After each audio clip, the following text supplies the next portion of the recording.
আমি পিতৃহারা একজন এতিম সন্তান হিসাবে এই যুদ্ধে নেমেছি। আপনাদের মূল্যবান ভোটের মাধ্যমেই এই এতিমের জীবন রক্ষা পেতে পারে। কিন্তু আপনারা একটু ভাববেন যে আমার বাবা নেই, এই বয়সে আমিও যদি আমার পরিবার থেকে চলে যাই, আমার তো মা আছে, বোন আছে, আমার বউ আছে, সংসার আছে, আছে না? তাহলে আমার এখন মানুষ আসার সিরিয়াল আছে, যাওয়ার কোনো সিরিয়াল নেই। কিন্তু এমত অবস্থায় এই যুদ্ধে হেরে গেলে, আপনাদের একটু ভুলে যদি হেরে যাই, আমার প্রতি কি এটা সুবিচার করা হবে? আসলে আমি আপনাদেরকে ভাষায় বোঝাতে পারবো না।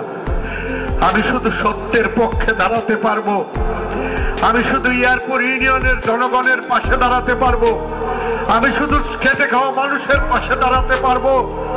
29 তারিখে নির্বাচনে জয়লাভ করতে পারলে, নচেত আমার পক্ষে টিকে থাকা হয়তো বা সম্ভব হবে না। কারণ স্বার্থের কারণে মানুষ পর হয়ে যায়। টাকা বিশাল একটা সমস্যা। আজকের সমাজ, সংসার, আদর্শ, মায়া সবকিছুই টাকায় বিক্রি হয়ে গেছে। কিন্তু আপনারা তো আর টাকার কাছে বিক্রি না।